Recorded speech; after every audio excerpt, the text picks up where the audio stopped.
I grew up in a loving and ordinary family surrounded by good friends. Everything about me was pretty average: my looks, my academics, and my athletic abilities. However, I felt incredibly fortunate to have supportive people around me. Perhaps because of this, I tend to trust people a bit too easily. This trait has often led people to call me naive or overly trusting. This story is about my troublesome mother-in-law, who often bullied her trusting daughter-in-law. My name is Mary. I'm 31 years old and work as a salesperson. My husband Jake and I got married just a year ago, so I still feel like a newlywed. I used to think about starting a family and would often say, "Let's have a baby." But truthfully, I was still enjoying the blissful early days of our marriage. Jake's parents live about 20 minutes away from our apartment. His mother, Diane, would often invite us over for dinner, and we'd enjoy a family meal together once a month. Some of my friends expressed concern, asking if visiting my in-laws that frequently was too much.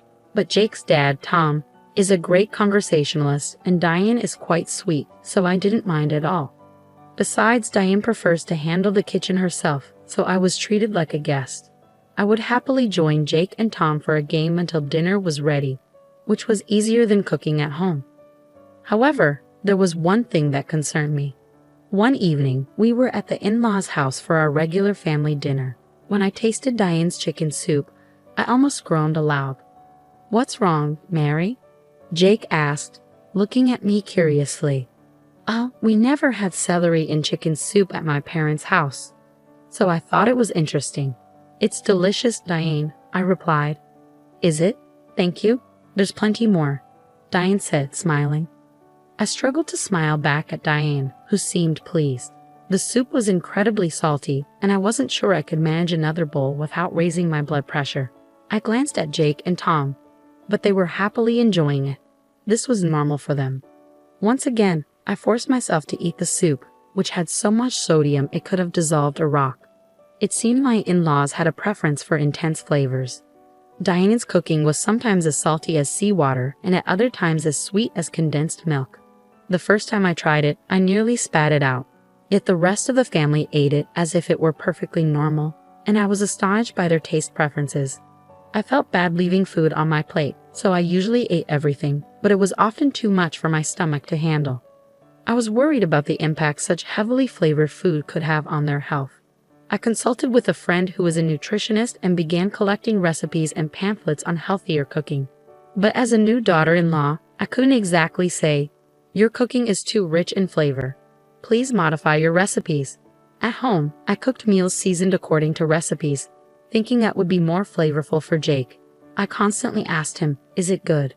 Every time he sweetly replied, "Whatever you cook is delicious." But given his upbringing on such rich food, I doubted he was being entirely honest. Nonetheless, I prioritized our health and continued cooking with normal seasonings. There was another thing that concerned me.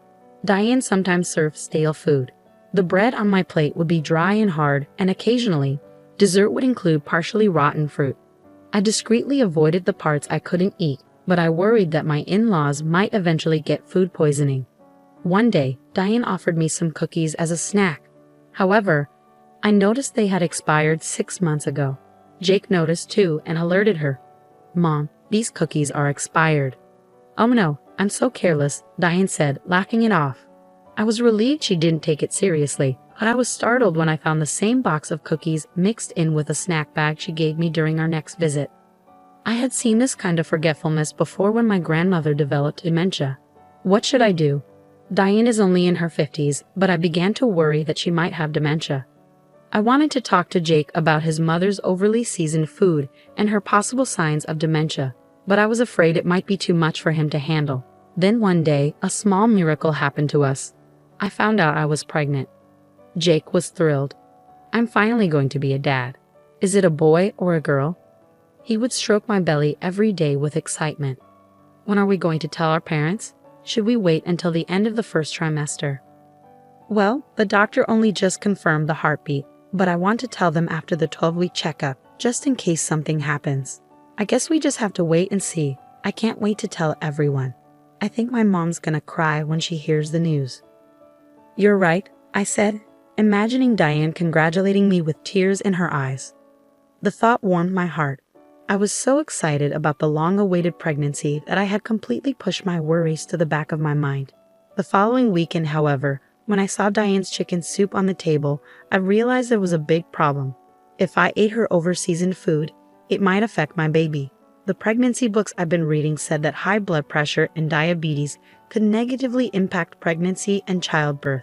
Stale bread and expired foods might be okay for me, but they could harm my baby. The thought made me anxious, and I couldn't bring myself to start eating. "Oh no, Mary, you haven't eaten at all. I hope it's not too bad for your taste," Diane said, looking at my plate with a frown. No, it's not that," I quickly replied. "She's just tired and doesn't have much of an appetite," Jake said, thinking it was morning sickness, and rushed to save me. "I see. Are you working too hard, Mary? Don't push yourself too much," Tom added kindly, but Diane's face remained grim. I felt guilty for leaving the food untouched and for lying to them. After everyone else finished their meal, Diane offered me a large brownie topped with ice cream and a cup of tea. "Have some sweets at least. I'm sure it will relax you." "Thank you so much, Diane," I said. What a thoughtful person. I decided I would at least have a bite, even though I'd been getting heartburn from sweets lately. I noticed that Jake had a smaller piece without ice cream. I whispered to him so Diane wouldn't hear from the kitchen. "Jake, can I switch with yours?" "Huh?" "Oh sure," he said, passing me his plate. I cut a thin piece with my fork. It was moist and soft. I put it in my mouth and washed it down with tea. "Huh? This brownie is a little hard," Jake said as he cut his brownie in half. No. Diane suddenly screamed, bursting out of the kitchen. My heart jumped at her outburst. Jake looked equally puzzled as Diane snatched the brownie from his hand. "Why are you having Mary's brownie? I gave it to her. It doesn't matter who eats it." "Yes, it does. That one is outdated." "What?" Jake exclaimed, shocked. The unexpected revelation left us all silent. Confused by her admission, I asked, "That brownie was old." I didn't notice because the ice cream was melting on top. My words didn't help the situation. Instead, they confirmed that there was malice in Diane's actions. In other words, she had tried to disguise the staleness with ice cream. "Isn't that right, Mom?" Jake asked Diane with chilling calmness. Diane quickly tried to make things right. "No, that's not it. It's old, but it's big and still tasty, so I wanted Mary to have it." "Then why did you stop me so forcefully from eating it? You gave it to Mary even though you knew it wasn't safe to eat." "No way." I finally realized what was happening and a shiver ran down my spine. "Have you been feeding me stale food and giving me expired snacks on purpose?" I asked, my voice shaking. "What? What's going on, honey?" Tom glared at Diane like she was a stranger. "No, not on purpose. I just happened to have some leftovers and I didn't want to waste them. So I gave them to Mary," Diane said, trying to defend herself. "That's what you call on purpose. I can't think of any good reason to make someone else eat bad food that you don't want," Jake said, his anger barely contained. "But she's not really our family. She's an outsider, so why not give her the old food, right?" Diane continued, her voice dripping with contempt. "Mom, I married Mary and became a part of her family too, but I was never treated like that," Jake replied. Diane slammed her hand on the table in panic. As I watched her, my heart sank. The Diane I had loved and admired seemed to vanish before my eyes. I was deeply disappointed, wondering if my positive perception of her had been nothing more than an illusion. I had always believed she was kind and nice. But now, knowing I had been betrayed, she looked like a distressed demon trying to make excuses. Then, another thought crossed my mind. Could all her overly intense food have been on purpose too? "What? What are you suggesting?" Diane asked, her voice faltering. Tom and Jake exchanged glances. Diane's expression shifted as if she'd been caught red-handed. Jake picked up my bowl of chicken soup. "Don't, Jake," Diane cried, but Jake ignored her and took a spoonful. He spat it out immediately. "Ew, it's like seawater," he said, grimacing. Tom also tasted the untouched part of my soup and scolded, "Mary, have you always been eating food like this?" "Yes, I thought this was just how it was supposed to taste here since you and Jake were eating it too." "That's because ours was normal." "I see," Tom said, shaking his head. Jake's shoulders slumped as if all the strength had left him. "How could you not realize something was wrong, Mom? It's more than just bad flavor. You've even been giving her expired snacks. I thought she had dementia, I said softly. Diane's mouth twitched with anger. To have a daughter-in-law she despised think she had dementia was a huge insult to her. How pathetic, she muttered. You're so sweet, Mary, Jake said reassuringly. You put up with her because you thought she was sick. Turning to his mother, Jake said, Mom, I can't believe you'd bully such a good person who trusted you. Tom nodded. I never thought Diane was capable of this either. That's why I consulted many people, I explained.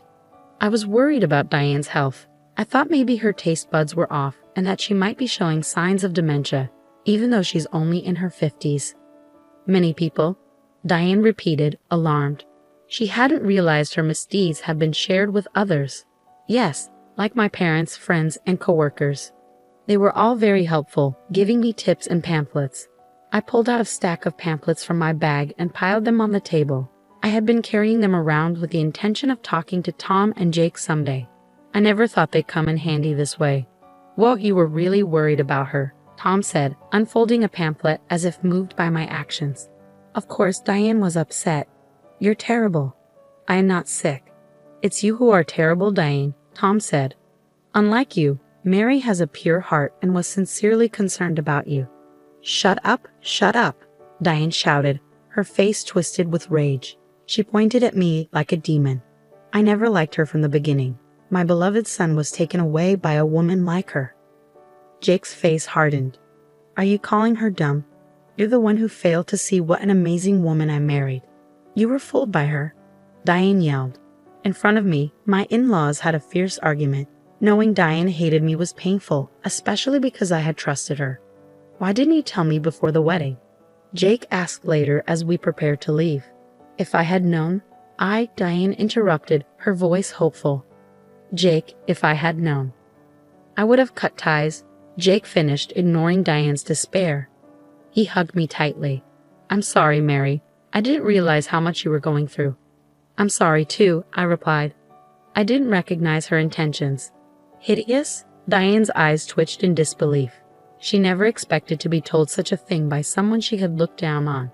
I married you because you're so pure, Jake said to me. Don't worry, we'll never come here again. Wait, you can't. Diane cried out desperately. You were a terrible mother, Jake said, turning away. I won't allow you to treat Mary this way. I'll never let you see your child. Diane shrieked, desperation in her voice. A child, are you? She began, looking at my belly as if the realization suddenly dawned on her. If she had noticed earlier, when I had no appetite, perhaps things might have turned out differently, but she was too preoccupied with her scheming. Let's go, Mary, Jake said, taking my hand. Yeah, I replied, accepting his support and standing up slowly. Wait, I'm sorry, Jake, it was just a small indiscretion. Diane rushed to grab his arm, but Jake dismissed her and said, I'm not the one you should be apologizing to. Diane glanced at me, her eyes still full of disdain. I didn't want to forgive someone who so clearly harbored a grudge against me, so I spoke before she could say anything. I had a lot of trust in you, and you betrayed me. I can't trust you anymore, not for the rest of my life. I can't let someone like you near my precious child. Goodbye. No. Diane collapsed in anguish as we left without looking back, with Tom witnessing our departure, knowing we would never return. It's strange for me to say this, but if only Diane could have cherished our relationship, she could have enjoyed a happy life as a grandmother, surrounded by her grandchildren. What a fool. Later, when I told my parents and friends who had supported me about what happened, their reactions were mixed. You finally realized, some said, either stunned or relieved. Apparently, everyone but me had been aware of the situation. They didn't tell me because I was genuinely concerned about Diane. They listened and collected pamphlets to help me understand when I was ready. One day, when it all finally dawned on me, I felt ashamed and embarrassed, my face burning with the realization. In fact, thanks to the wealth of information everyone had given me, I was able to prove that my concerns were valid. Because of their support, Jake and Tom were entirely on my side.